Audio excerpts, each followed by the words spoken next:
how Sanders' primary endorsements have sparked a Democratic midterm war. Now, what's interesting about this article is that it's not written by Edward Isaac Dover. It's instead written by Sarah Ferris, Manu Raju, and Allison Main. Normally, this type of article, if it's super negative, would be written by Edward Isaac Dover. So the fact that Manu's on it gives me a little bit of confidence.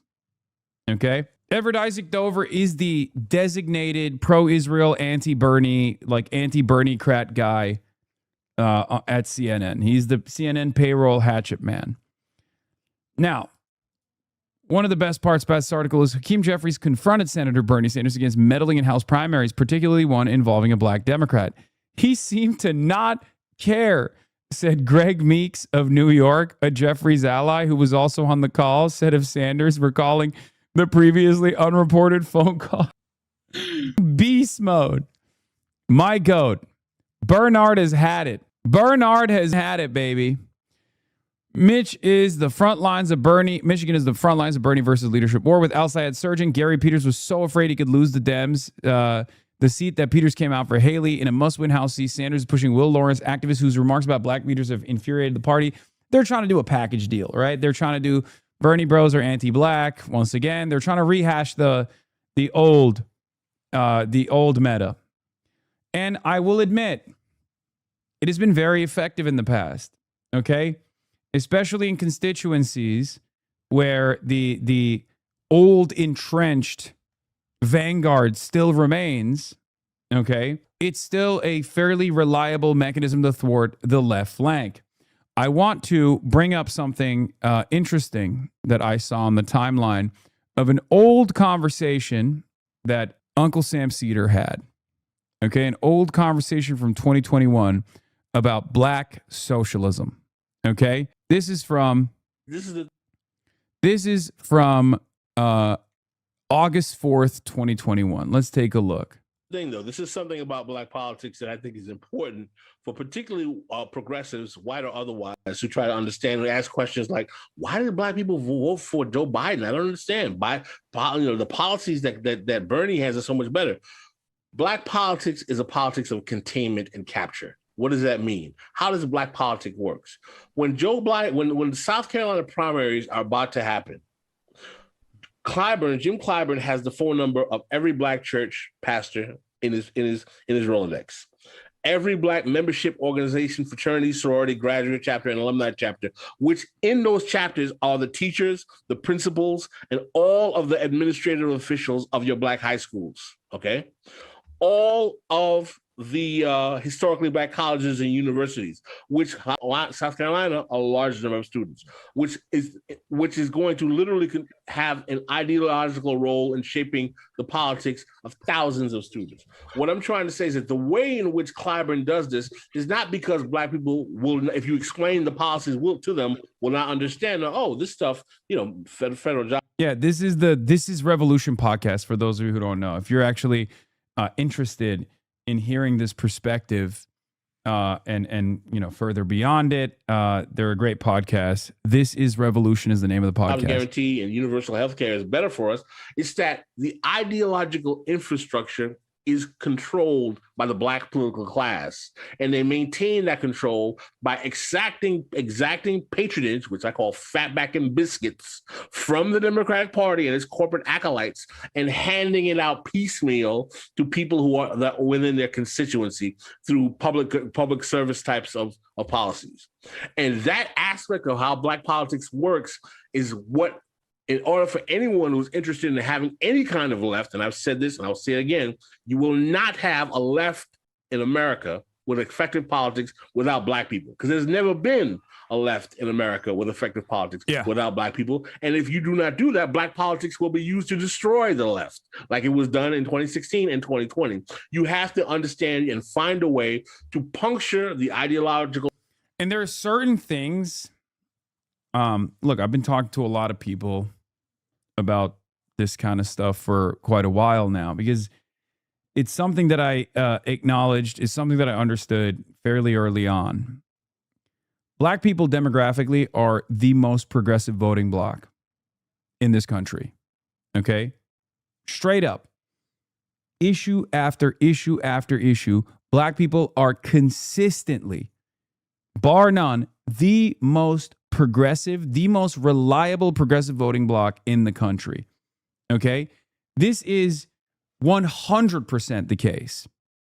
Okay? But it is a policy of containment. It is a politics of containment as well. And therefore, there is a lot of understandable mistrust towards outsiders, specifically progressive outsiders. And I think Jim Clyburn weaponizes that all the time. Okay?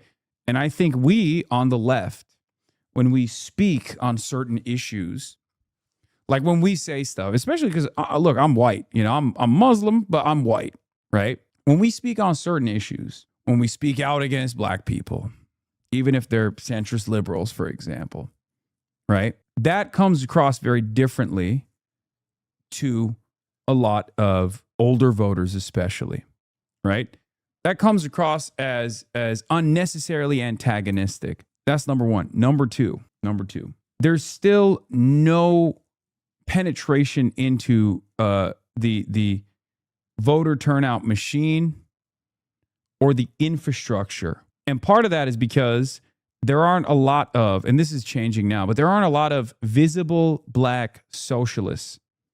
Okay? And part of that is also because black progressives are oftentimes sidelined, not by the progressive movement, mind you, just if you're black, it's already harder for you to generate more goodwill within the party. Summer Lee is the example I'm thinking of. Ayanna Pressley is another example I'm thinking of. Summer Lee's a great example because, like, she is one of the congressional representatives that's closest to me ideologically, and yet many people don't know of her, right? Ayanna Pressley, I agree with on a lot of stuff. She's a very consistently progressive. Many people don't know of her. Cori Bush, obviously this community is aware, but of Cori Bush, we've campaigned with Cori as well. But like, this is in some instances by design, right? Ilhan Omar as well. So there is definitely a problem with black visibility in general, and it's doubly difficult. It's especially difficult if you're also outside of the establishment, outside of the center of power within the Congressional Black Caucus, for example. If you're not a part of this vehicle, if you want to be an agent of change, you don't even have that leg up. Now, here's the thing.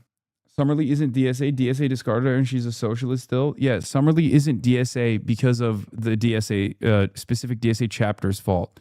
Okay? So maybe hush. Anyway, we're not going to get into that. But the other part of it, I do think black socialists get sidelined by white progressives.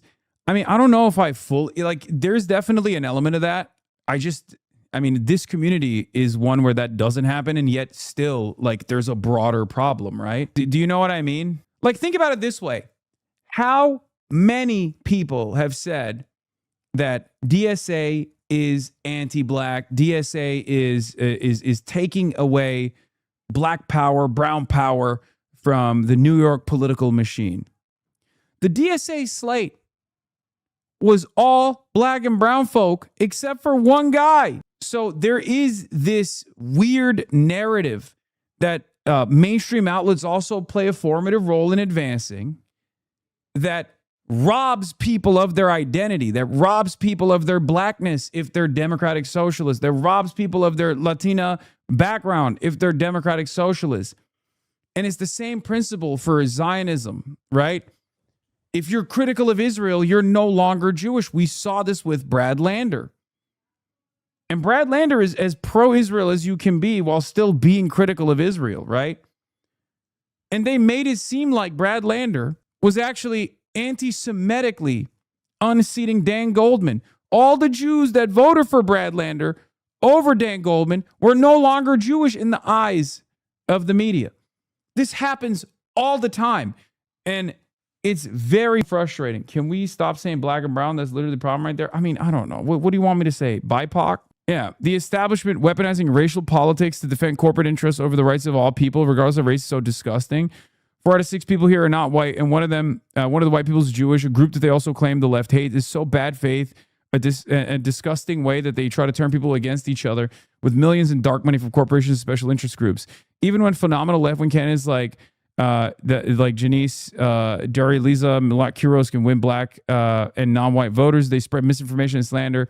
These progressive women of color is truly discussing the lengths that they'll go to create a false narrative that somehow the left is more anti-black and white supremacist than the same centrist MLK warned us about. But anyway, listen. The other thing I was going to say is there is a truth to the fact that we on the left have not leaned into our black comrades as much. This is something that has to change. Okay? That's number one. Because at the end of the day, I will never be able to have the impact in a black neighborhood that the Jam Boys will in their own neighborhood in Chicago. You know what I mean? I will never understand this experience. You know, I can only empathize, but I can never understand it fully. I will never be able to live this experience. So that's one. Same with Sean the Black, right? So we have a lot of work. We have a lot of work to build a network and boost. We have a lot of work to do as far as like developing a network and boosting black voices so that they can turn around and organize in their communities so we can bring them into this larger working class movement. And part of that also means like going to HBCUs, for example. Like we don't have a presence in these spaces at all. We don't have a presence in black churches. We don't have a presence in HBCUs. You know who does though? Establishment Democrats, and not just black establishment Democrats, just establishment Democrats in general. And another part of that problem that draws, at least according to, Sean's analysis on this issue, another problem here is also the dismissive ways in which those on the left talk about DEI, affirmative action, initiatives such as that. I have always talked about it being a Band-Aid solution, and yet still one that is necessary, and talked about the broader the broader complications when you attack these sorts of things and like successfully destroy them, what that means for black people getting a leg up. But there are definitely some people who will just say, no, fuck that. Like, we shouldn't focus on that. In order to organize in the white working class, we need to not focus on things like that. Now that comes across as too dismissive. And it's a conversation that black people have heard many times over, right? When people hear that stuff, when people hear things like that, when black people hear things like that, they go, oh, I know what this is. You don't give a fuck about me. Okay? That's it. So we'll never get the unks and the aunties on our side if we do that. What is this? I will be expecting to recreate this YouTube short at the next DSA event. Shut the fuck up, Oni. I mean, this shit's weird as fuck too. This is not, my policy is just, treat people like people. Don't go above and beyond. Don't go overboard. That's weird. That's no way to organize. It's far better to have black allies in these communities that bring us into these communities to help them organize than to go to those communities and do this kind of fucking symbolic otherizing of black people, right? Because that shit doesn't, that shit's lame and strange. And in some ways, it's also kind of racist because it's so performative. And it's also like, it still goes back to me. What am I doing as a white person? Look at me. It's white performance. Okay? Like, look at me. I'm a white guy and I'm going above and beyond with my acknowledgement. Just fucking be normal. Like, what is this performance? That's the way I read it, at least. That's why I hated the Nancy Pelosi Kente cloth shtick, It's just silly. It's so transparent. It's so, maybe it works. I don't know. Maybe older voters like it. But in any case, yeah, this is the take I hear a lot. Yeah, we heard it for 200 years. Let us prioritize white people, please. Then you'll get what you want. Then we get cut out and excluded and told to be happy when we got the crumbs. Yeah. But the problem It's not like the establishment is giving black people anything either. But the difference is the establishment is at least like the establishment offers, you know, a comforting face, lip service, and it's there. It's funding. There's a funding vehicle from the party apparatus that trickles down to these black organizations and institutions, right? As they're talking about here, right? Dems will give money. Like Jim Clyburn is always going to have money from the Democratic Party that he can distribute to South Carolina groups, right? To different black organizations and institutions in South Carolina. So there is like a payment patronage system that already exists. And that creates obviously a lot of trust. Superstructure that allows people like Clyburn to basically take large segments of black voters and dump them into the neoliberal corporate section of the Democratic Party. Yeah. Yeah. The reason DeGette got pissed off at Clyburn, he failed to get the black vote for her. That's why she wanted him replaced as a whip.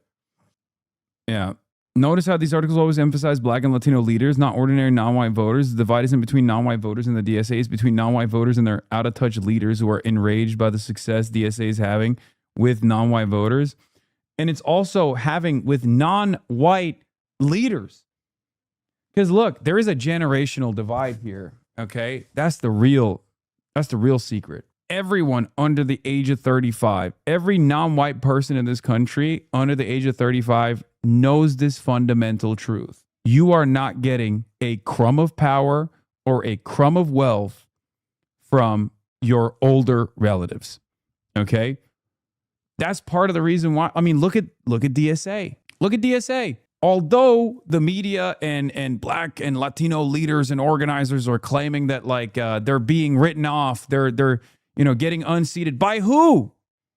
By who? By who? By white people? Did we replace Nydia Velázquez with a white person, with a white man? No. Claire is Latina and indigenous. Claire Valdez. Did we replace Adriana Espaillat with a white man? No. Daria Liza is Afro-Latina. She's Dominican. So that's why this shit is so cynical and so frustrating. The real factional battle that takes place within the entrenched power that is the Congressional Black Caucus and the Congressional Hispanic Caucus, like the real that is frustrated and worried and fearful, is fearful that they're losing their seniority-backed positions that they waited for decades. They shut the fuck up, they played ball, and they sat around for decades hoping to finally arrive at some power within the party system. And now you got a 32-year-old activist coming in and unseating you? Are you fucking kidding me? Of course they're pissed. But that's also important to recognize. There is this generational divide taking place. That's what's going on. That's really what the anger and the resentment is all about. You're skipping the line. You're skipping the line. You're not playing the seniority game. Wait around. You need to first become a staffer. Then you need to work on campaigns. Then you need to run for local office. And then you need to be groomed by the person who has been in that seat of power for 40 years to retire and hope to God that they hand select you as their replacement. That is how it works in the Democratic Party. That's how Maylot won. Instead of waiting maybe 2 more seasons for Diana DeGette to retire and hand select her replacement, Maylot skipped the line. Where was the racial narrative then? Maylot is a black woman, a young black woman. Was there any racialized narratives from mainstream outlets? Diana DeGette is being quite the racist. After all, look, she attacked Jim Clyburn back in the day. Is there a real through line here with her anti-black behavior? When will we address Diana DeGette's anti-blackness? No one ever made that article. Now, that would be a cynical and fucked up article to write regardless. But do you really put it past if the roles were reversed? If there was an incumbent black Democrat possibly on the verge of being unseated by a young white woman, you don't think that that would be the main narrative you hear from every fucking mainstream outlet? I mean, Haley Stevens is a white woman, and the media is treating it like she's a part of the Congressional Black Caucus. Haley Stevens is a white woman, and they're making it seem like Abdul is the white guy in this race trying to go after the black woman. Literally, Haley Stevens is a white woman who's Christian, and people act like she's Jewish. The weaponization of IDPAL is out of fucking control. It's crazy. They're like, how dare you attack Haley Stevens? That's anti-Semitic. What the fuck do you mean that's anti-Semitic? Between Abdul and Haley, there's only one person that has actually unseated a Jewish person from a position of power by getting tens of millions of dollars from APAC, and that's Haley Stevens against Andy Levin. That current congressional seat she occupies, APAC paid for her to do so because they didn't want an Israel-critical Jew to be in that position of power. Okay? It's crazy. Yeah, the key or signature move here is to smear with countless allegations of sexism for manufactured microaggressions, followed by a do-nothing, throw up your arms as Hillary did in 2016. Well, breaking up the banks won't end sexism and racism. Yeah, way to be dismissive of a candidate, 3-term, in parentheses, woman, congresswoman. These people are demons, man. They're fucking demonic. All they care about is power.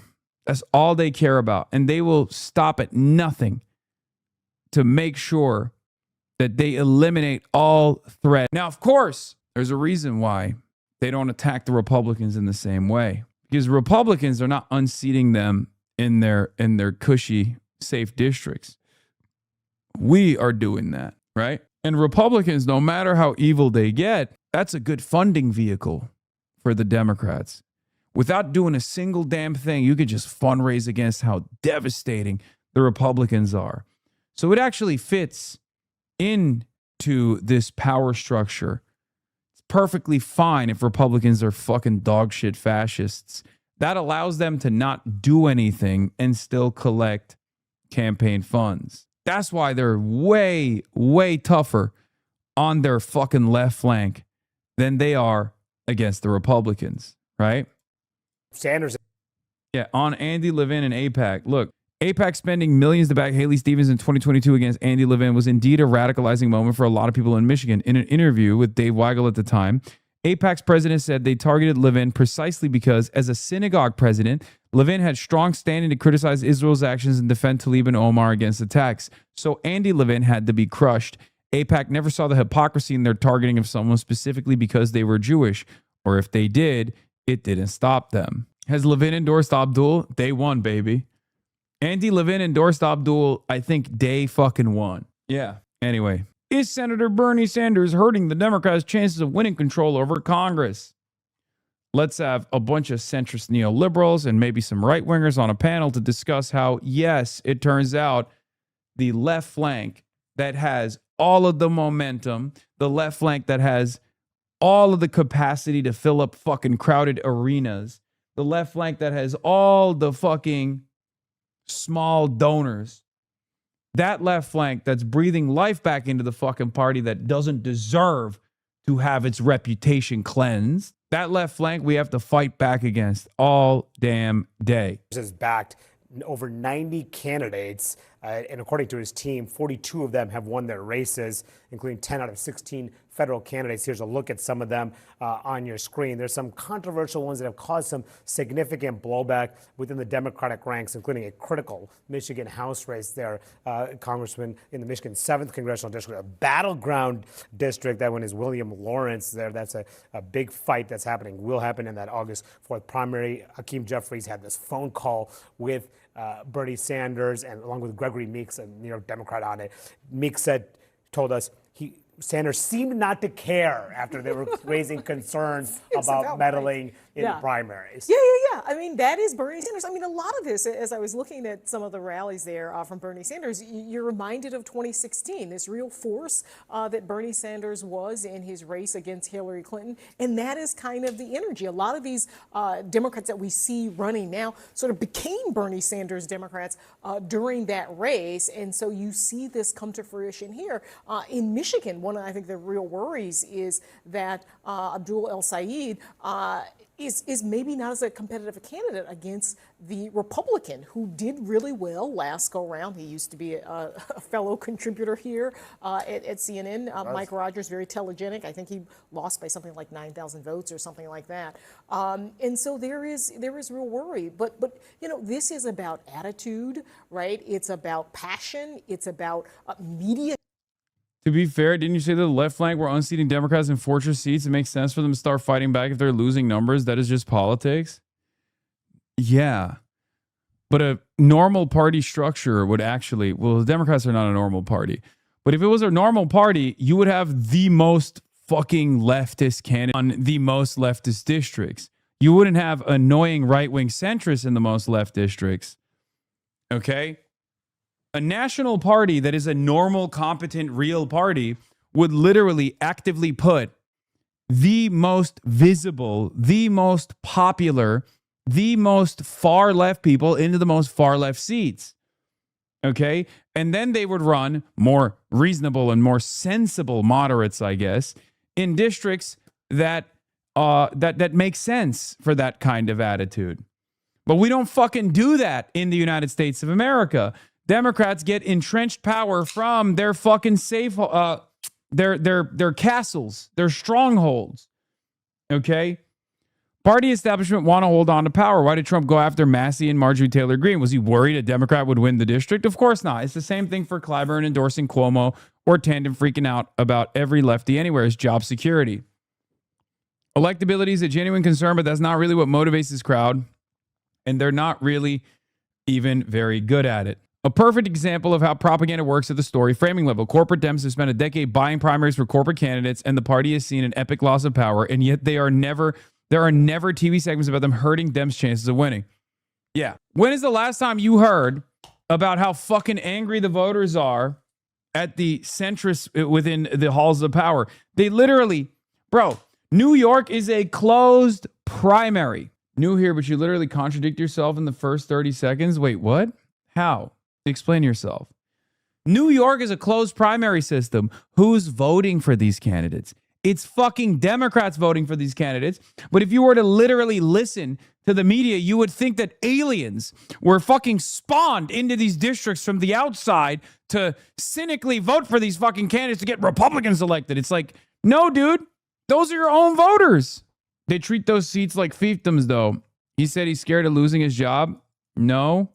Then you went on a rant and said, yeah, it's about job security. Wait, what? I think you misunderstood what I was talking about. Yes, that's what it is. Job security for Neera Tanden relies on her constantly fucking attacking the left flank. What's the contradiction? Even what your statement is not contradictory. I'm so confused. Yeah, the fourth most and fifth most popular active politician in the U.S. are self-identified Democratic socialists. The idea that they are responsible for broad disdain for the Democratic Party is empirically false and objectively hilarious and desperate. Possibly. I thought you were started by saying it wasn't about job security. Then you ended up saying, yes, it's job security. No, it is job security. Of course it's job security for them. I always say it's about job security. Anyway, but they never, like, Dems in the media never fucking criticize establishment Democrats, okay? Mainstream outlets never criticize establishment Democrats for creating an environment that has allowed the voters to come to terms with on their own that establishment Dems are not fucking working. Anyway, let's continue with this fucking video. Training in some ways. I mean, if you think about somebody like Abdul El Sayed, also a fellow CNN contributor at some point years before he ago. ran for governor and lost in the gubernatorial primary. So there is a sort of energy and polish, I think, that some. He said the party won't lose the seat, but the centrists can lose their job. Yes, I want the centrists to lose their jobs.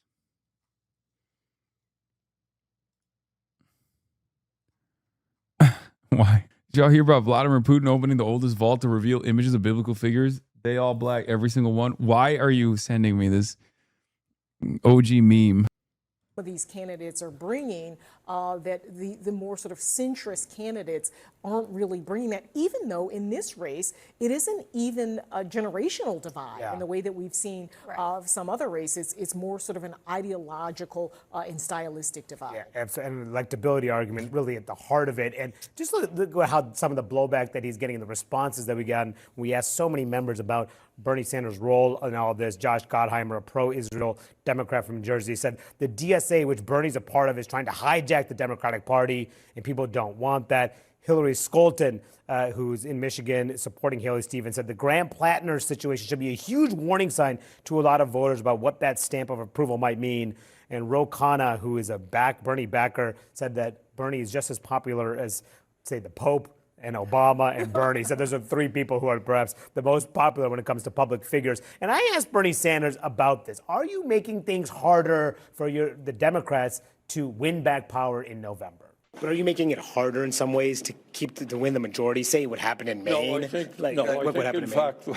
think in fact the candidates we are supporting are candidates who are representing working people, and I think it's long time overdue for the Democratic Party to stop worrying about their wealthy campaign funders and start worrying about the needs of working people. Was it a mistake in Maine? Was it a mistake in Maine? I don't think people have really made the forceful case outside of his identity, to be honest with you. And I don't accept that. I don't accept being Muslim or? Yeah. Yeah. I sometimes wonder if we should do that. If we should like fucking fight fire with fire a little bit. You know what I mean? Yeah, why bother having primaries at all? Let's let APAC choose the candidates from both parties and cut out the middleman. Scandalizing weighing in on primaries rather than letting Dem leadership handpick nominees. I love these completely manufactured stories. Not letting Jeffries and Schumer decide nominees is forcing them to divert previous precious cash to primaries instead of spending it to fight the GOP. Hey, here's a fucking idea. Don't spend any cash on your incumbents and let your incumbents run and fundraise on their own. Let your incumbents run on their record. What they do? Why are you spending any cash on defending those seats? If you got a fucking reliable incumbent, you don't need to fucking fundraise for them. You don't need to divert resources to your dusty ass, old ass, calcified ass, mummified ass fucking incumbents. What are we doing? It's crazy. Oh my God. Here's another 874-year-old that we have to dump at least a couple mil in the direction of because now they're getting unseated by a 30-year-old. You know what I mean? It's crazy.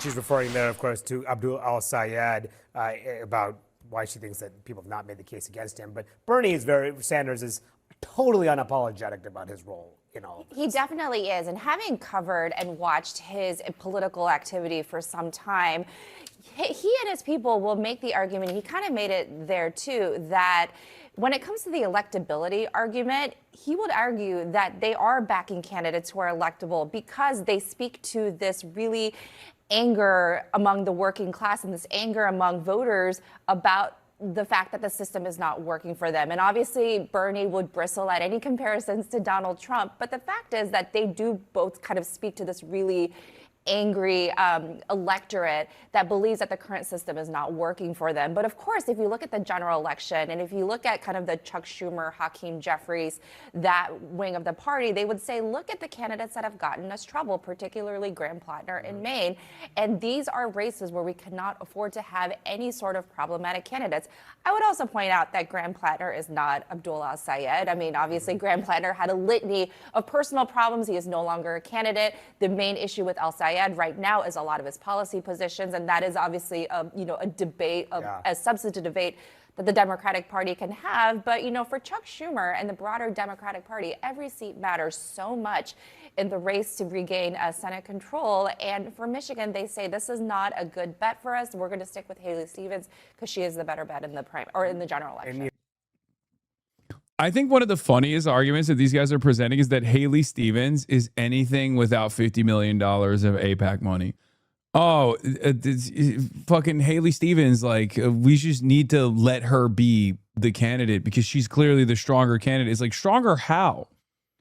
Why is the candidate that can't fucking fundraise as well as Abdul, the stronger candidate. She has no base. She has no real excitement on the ground. She has no on-the-ground mobilization at all. She literally just has $50 million in outside expenditures from super PACs. What happens when they decide Mike Rogers is the same empty suit that is easily bought and sold? What then? What happens when the corporations decide, yeah, it doesn't matter who wins this race? How do you make sure that Haley Stevens, if the cash flow diminishes, especially with APAC, which is the biggest donor, right? APAC is the biggest donor. Who do you think MAGA-backed APAC is going to go for? Who do you think APAC is going to fund in the general? Let's say something unbelievably unfortunate happens and Haley Stevens wins the primary. It's not going to happen. We're going to make sure that it's not going to happen. But let's say that takes place. Haley Stevens just voted against cutting aid to Israel against the wishes of her constituents. What makes you think she'll fight for Michiganders in the Senate or even be able to defeat Mike Rogers when she can't stand on her own without $34 million of APAC money? What fucking happens when APAC goes, yeah, Mike Rogers is probably a more reliable pro-Israel vote for us. So we're taking $34 million, chopping more than half of her direct campaign fundraising, which she hasn't even fundraised for. She just fundraises for that by going, Israel comes to me in my dreams. What then? And where's Dave Weigel's assessment? I've lost it because I had the Dave Weigel. Does anyone have the Dave Weigel link? I really wanted to read that because that was a good readout. Okay, so here it is. The long Democratic story since 2016 is that the party leadership getting weaker and less popular. Sanders and his movement get among Dems get more popular. The most successful period for the anti-left faction, APAC, DMFI, etc., was 2021 to 2023, when Biden had won and was doing a lot of stuff, and the left liked it, and Bernie supported it as well. So anti-left faction could beat Nina Turner with ads about her trashing Biden in 2020. They could beat Aaron Regenberg with a candidate who highlighted all of his work for Biden, etc.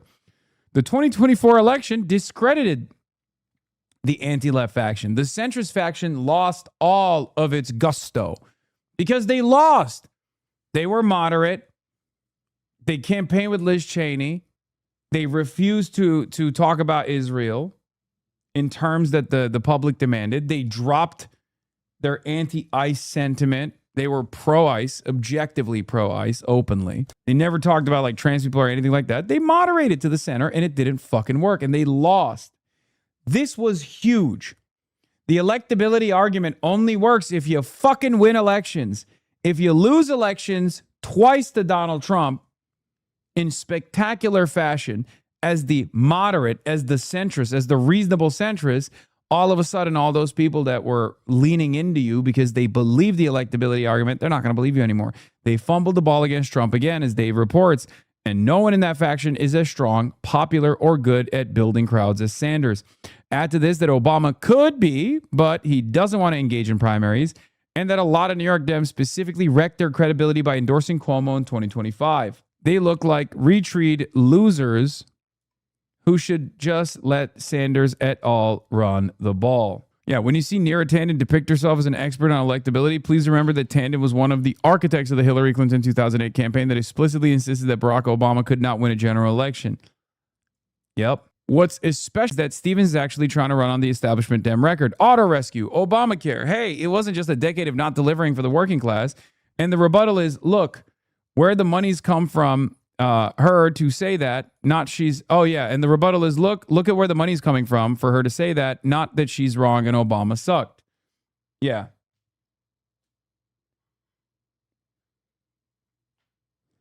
This person says, also, APAC and other super PACs are basically how our campaign is funded, and there's zero guarantee in the general she will have that money spout, which is a huge concern about electability. Yeah, that's been an interesting discourse. If APAC wins her the primary and then sits out the general, how many Democrats are going to want to be everything on APAC?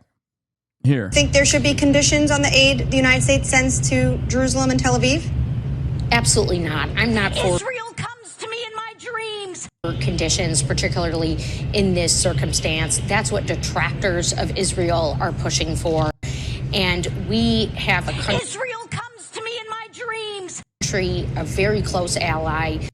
Israel comes to me in my dreams. of the United States, the only democracy in the Middle East. Israel comes to me in my dreams. That has been attacked, that's in the middle of a war, that is reckoning with their own civilians being taken hostage and put into terrible, terrible situations. Israel comes to me in my dreams. We have Iran knocking on the door, chomping at the bits here to see this destruction. By the way, notice how she's not presenting herself as this fucking yokel with this like aggressive, quote unquote, fake Michigan accent that no Michigander I've ever encountered says is authentic to Michigan. I've been thinking about this a lot. And I think Haley Stevens is very intelligent. Okay.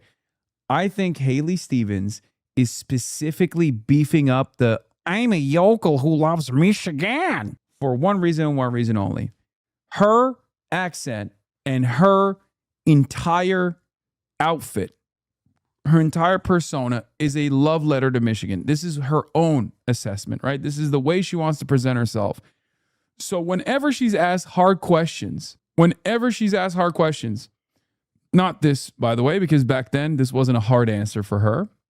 But if she were to be asked the same exact question now, which she was a couple days ago, she just goes, oh, yeah, well, I love Michigan. You already know. I'm just, there's a lot of great people in Michigan who, in our communities. I love our communities in Michigan. And then she never answers the fucking question. And we haven't noticed this. She is such a fucking politician, dude. I think she hasn't been hit on this as much because we're so focused on her like weird like yokel sensibilities, right? The way she presents herself is like a real hardworking Michigan or a little bit of stick it to him, right? Like she does that as a deflection. She does that as a fucking deflection, dude. Straight up. She talks like she's a Youper, but she's from Rochester. I do not get it. Yeah, she's doing it on purpose. I think she's doing it on purpose where they're like, oh, everyone's clowning on her because she says, Maddie Maroon. Okay? Here, look at this question. This, and then the other question about aid to Israel. Mil Hayes actually cooked her ass. Okay? Mil Hayes had two very good questions for her, and both of these questions were not fucking answered, and I don't think people are paying close attention. We're dropping the ball a little bit. I think more people, I think more people should pay attention to what Haley Stevens doesn't say, not how she says it. She wants you to pay attention to how she speaks. She doesn't want you to pay attention to the fact that she's not answering any fucking questions. Okay? Listen to this. Representative Haley Stevens responds to concerns over continued U.S. aid to Israel. In contrast to her position with Democratic primary opponent Dr. Abdullah Sayed, who has called for ending military aid to Israel. Those people who are concerned about continued U.S. aid to Israel, what would you want them to know? Well, I'm very proud that my constituent just recognized my support for Jewish Americans who feel very... Boom, immediate deflection. Oh, well, well, Jewish Americans really like my position on this issue. What's your position on this issue? Didn't answer. Didn't answer what her position is. Didn't answer the question. What do you have to say to your constituents that are not supportive of your position on Israel, but actually have a very negative attitude about your position on Israel, considering that the overwhelming majority of your constituents want you to stop aid to Israel, which you voted against. You voted against the Massey Amendment this past week against the interest of your constituents who are overwhelmingly demanding you cut aid to Israel. What do you have to say to that? That's the question. And immediately she goes back to, oh, well, Jewish Americans feel some type of way. It's like, no, that's not true. That's not true either. Jewish Americans also want to cut aid to Israel. That's a fucking lie. Very targeted right now, that anti-Semitism is rising. I didn't get a chance to ask him. What the fuck does that have to do with conditioning aid to Israel? What the fuck does that have to do with conditioning aid to Israel? You still have not answered the question. How he is doing. I'm going to go back and do that. We had a temple that was blown up by a terrorist. What does conditioning aid to Israel? Again, 3 talking points, None of it has addressed what do you say to your constituents? What do you say to your constituents who want you to cut aid to Israel? Actor, and it's a tough time. And here in Michigan, we've got robust and incredible diversity. And my heart has gone out, and I've spoken out for the people of Lebanon, innocent people. This question is not about what are your feelings about the victims of Israel. This question is, what are you going to fucking say to your constituents who don't want you to send aid to Israel, who are worried about your allegiance to the state of Israel? There's no answer here. And she does this all the time. And even I didn't realize that she was just constantly fucking avoiding these direct questions. She never answers direct questions. The first journalist, free ball for all the reporters out here. I know some of you are local, you're watching. I know some of you and your producers are in here right now. Free money for you, free ball for you. Get her on a single fucking issue. Get her on one thing. Okay? One thing. It doesn't matter what it is. If you can get her on Israel, excellent. Okay? One thing. Free money for you. Free ball for you. It will be great in your resume. Okay? She never answers questions. She never answers direct questions with a direct answer. In Lebanon, our incredible Lebanese American community here in Michigan. We've got remarkable business leaders, small businesses, several Lebanese American chambers here in Michigan, Lebanese restaurants who were standing. I love eating. I love eating at Lebanese restaurants. Like, what the fuck? Why is she not answering the question? Answer the fucking question. I don't care if you love labneh and you prefer it to hummus. Why do we give a shit? The question is not about that. Standing up alongside congregants of that temple, making sure that families had food. And I'm in the business. Yeah, and the more she refuses to answer the questions, the more she fucking puts the twang in there, okay? Yeah, we've had Michigan food. Lebanon. The more she fucking runs away. You saw that TikTok? I know who you are. What TikTok? The more she fucking gets asked a direct question that she doesn't want to answer, the more she fucking goes, "It's the Michigan way! Vladimir Putin!" Of bringing people together. The difference between me and my Democratic primary opponent, Abdul, refuses to acknowledge the two-state solution. Yeah, and then he turns around and goes, Abdul, my opponent, Abdul. Yeah, she is. Brother, it just hit me. She's the Wisconsin woman, Boris Johnson. Yeah, she's doing the same technique that Boris Johnson expertly rode to victory.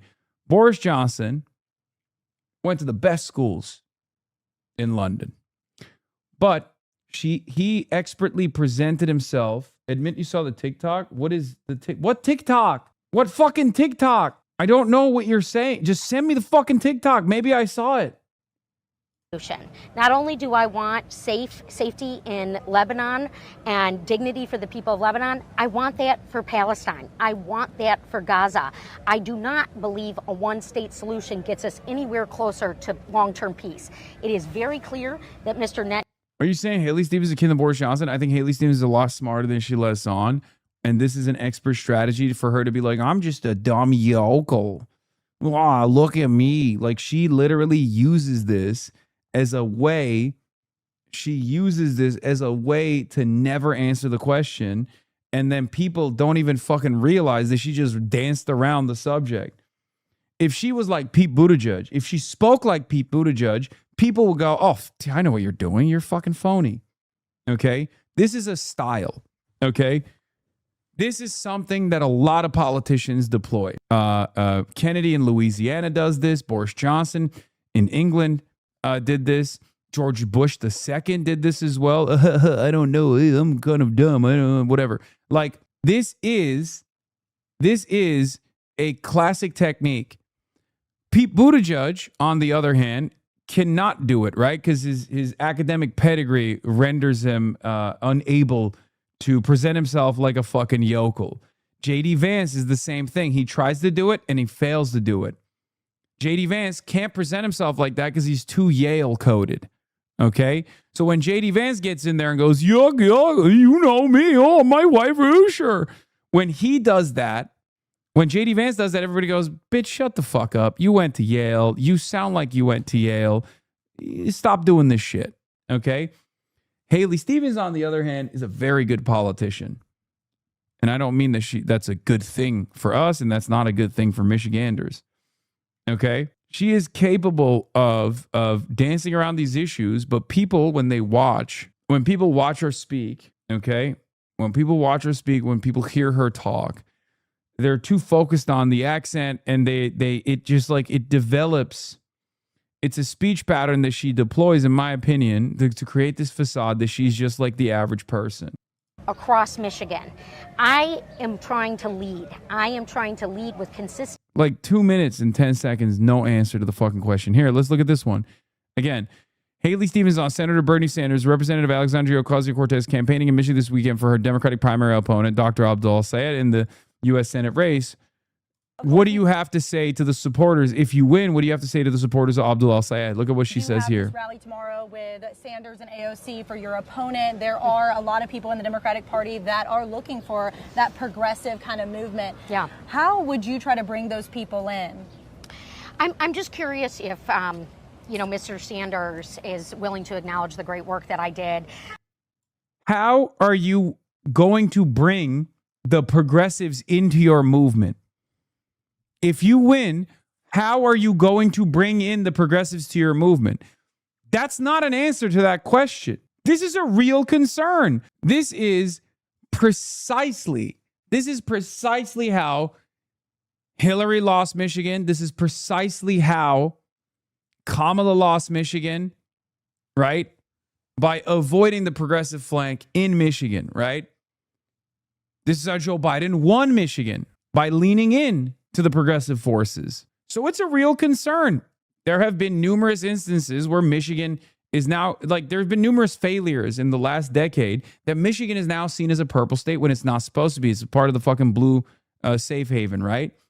It's supposed to be a part of the blue wall. It's no longer a part of the blue wall because of this exact problem. So the question that was asked is very specific. What do you say? How are you going to bring in the progressives into your movement if you win? Her answer is, I'm just curious. Bernie never. What do you mean? I'm just curious if, Mr. Sanders is willing to acknowledge the great work that I did alongside President Obama on the auto rescue.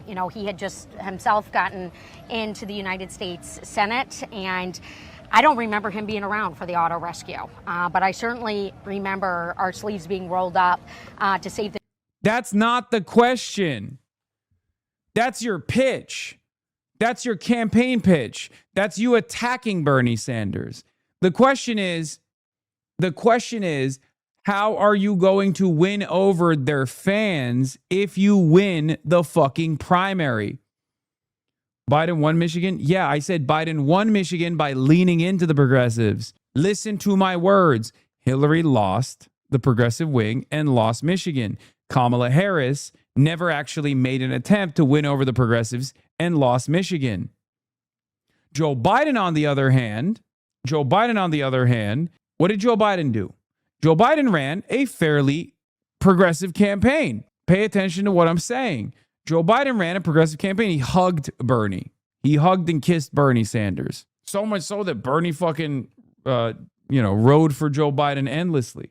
200,000 Michigan jobs to stand up for working people and to do the right thing. And I'm also really proud of the record that I have. I have been recognized as the most effective lawmaker for Michigan because I write laws and I pass laws and I make a difference. This is not an answer. Do you want her to win? Stop giving her tips. Wait, what? I'm not giving her tips. The fuck? I'm unloading. I'm giving the journalist tips on how to ask better questions. Nail her on an answer. Ask her to actually give a clear-cut answer. Treat her like you would Abdul. Reporters never let their subjects get away with this level of deflection when it's someone who's insurgent left candidate. You know, I'm not in the complaining class of pointing fingers. I'm in the class of winning tough elections, of making sure someone like Mike Rogers in the state of Michigan here, this is a toss-up race. It is not a guarantee. And this is why it's frankly been so important that, you know, we go through a rigorous Democratic nominating process. We haven't seen Mike Rogers campaigning, but we have heard him saying that he wants to go to the U.S. Senate to rubber. Yeah, there's nothing, no answer. Of course, we do have this rally tomorrow with. I've noticed that what gets lost in the yokel shtick is how much Haley Stevens actually avoids answering direct questions, whether it be Israel or even about winning over the progressives or even about court the progressives if she wins the primary. Yeah, something that Kamala and anyway, what the fuck? It bricked my. She's Sarah Palin maxing like an expert politician. Centrists should know that Mike Rogers thinks Haley and Abdul are the same anyway. No, that's not a good talking point. That's actually a bad talking point. You don't want to fucking even bring up any similarities, whether it be from the opposition or anything at all. And it's not even true. Mike Rogers doesn't think Abdul and Haley are the same. Mike Rogers knows that Haley is easier to beat. Mike Rogers knows he has most likely no real shot at defeating any Democrat.